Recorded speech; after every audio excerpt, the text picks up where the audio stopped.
Hi, I'm Benj, welcome back to Doing Outdoors, and for this video we are in my back garden, and I've been trying to get this video out for a few weeks now, but I've been suffering quite badly from a flu-like illness.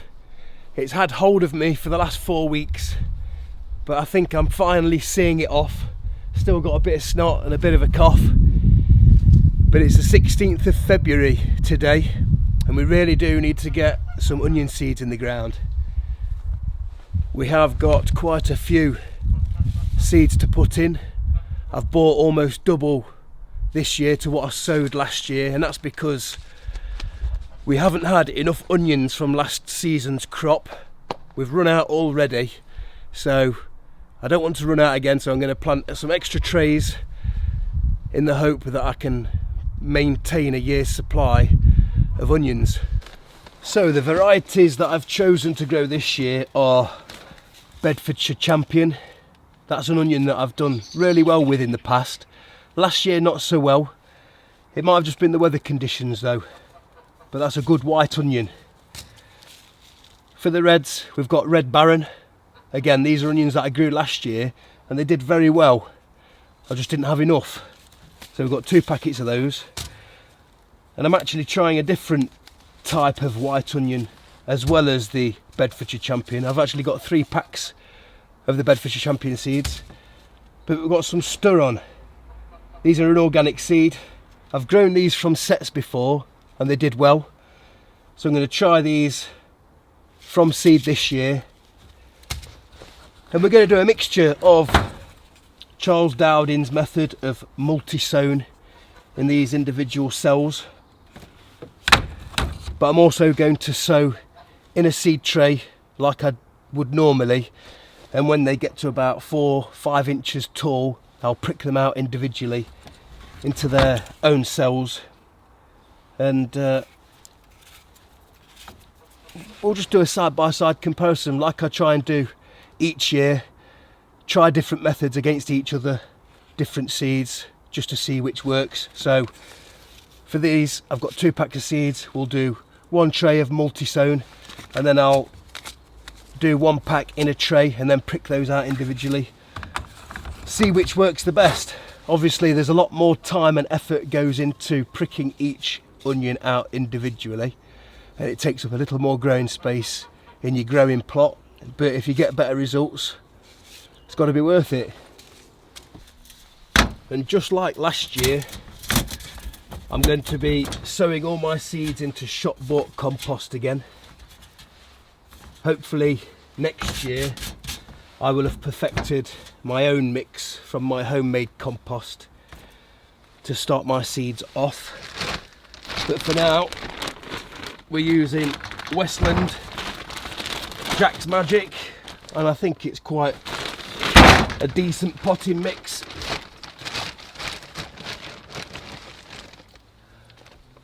I always put it through the riddler to take all the lumps of wood or whatever else there are, especially when we are setting seeds.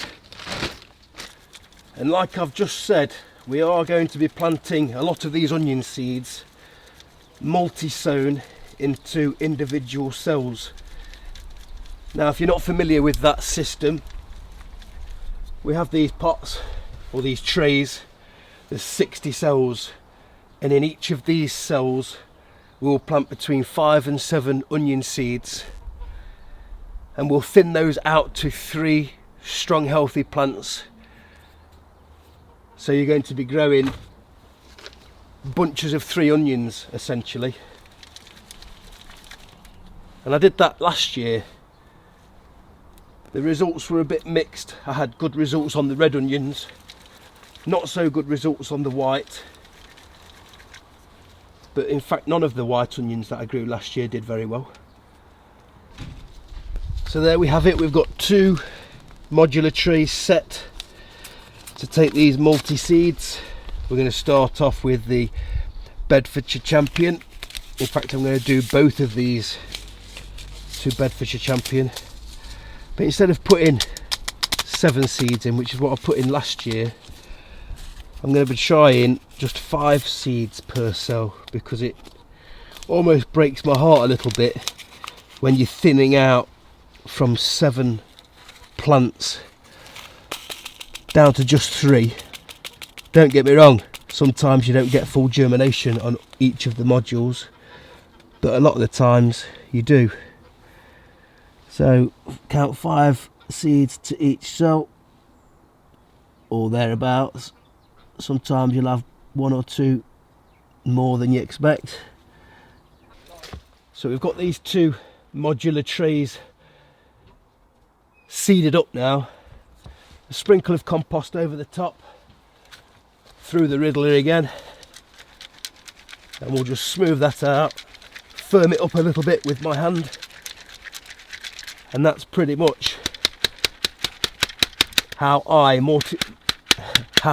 multi-sow onion seeds in these modular trays.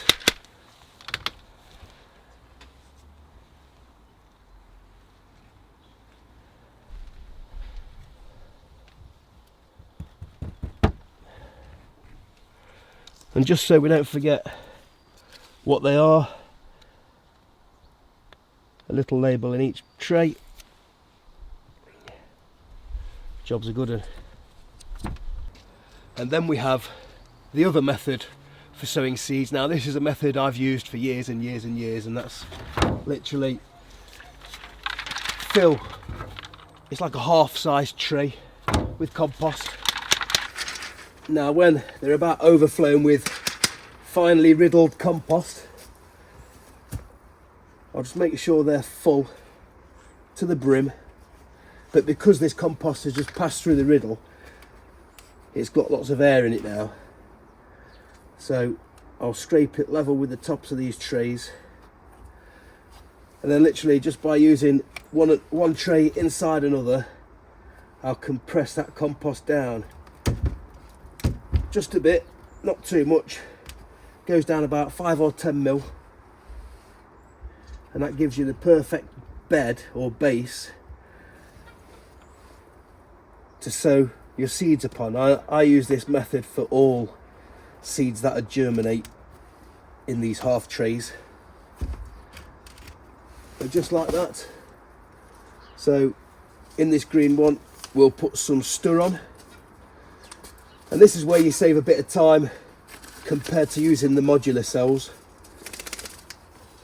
because you're not having to count seeds out into an individual cell. You simply scatter the seeds as evenly as you can across that compost.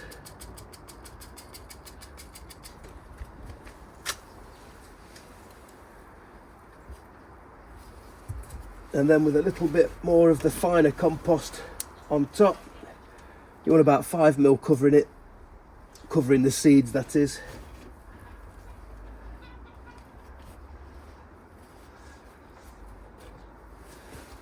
And I'll give it just a little firming down again, not too much mind. And a label. And that's how I would traditionally start my onions. I am trying this modular method. Charles Dowding makes it look easy and very productive, although this method has worked for me in the past. As you can see, I'm hedging my bets. I'm using both methods this year. That's because I don't want to fall short on my onion supply. Right, so here we have it. We've got 2 trays, 2 60-cell modular trays planted out to Bedfordshire Champion. We've got a 30-cell modular tray planted out to the Red Baron, and another 30-cell modular tray to the Sturon, and then we've got the original method growing in trays of each variety: Bedfordshire Champion, Sturon and Red Baron. And all we've got to do now is soak the compost,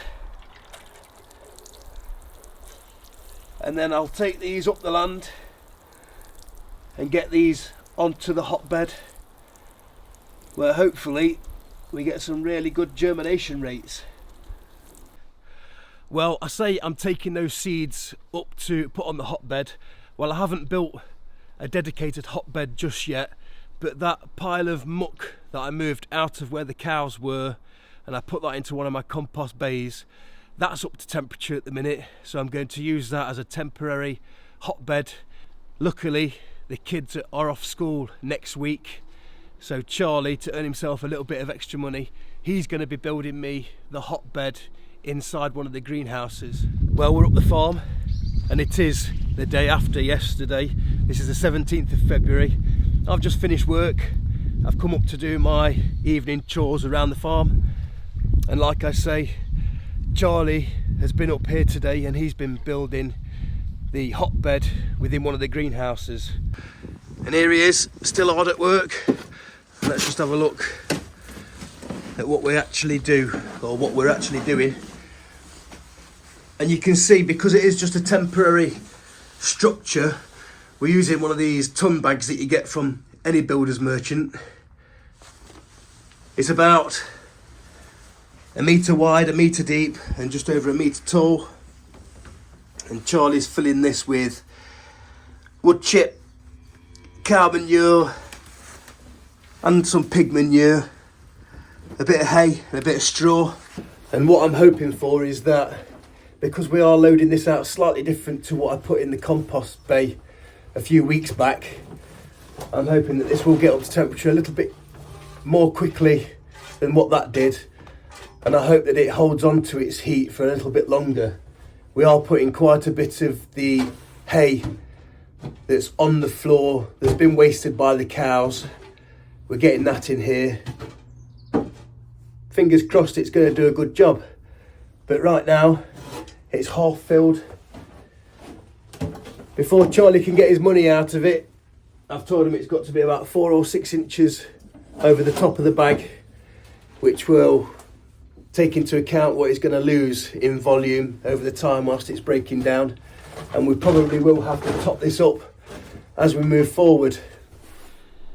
It takes about a week for the hotbed to get up to temperature, or at least that's how long it took for that compost bay to get up to about 30 degrees. It did get up to 60 degrees at one point, which is really hot, but it's now down to about 35. So these seeds are going to have to sit on top of that compost bay just for a week whilst this hotbed warms up. But hopefully we're going to get some good germination and we're going to be swimming in onions later on this season. But right now I'm going to get myself a hot drink and blow my nose. But as always, thanks for watching, and I'll see you next time.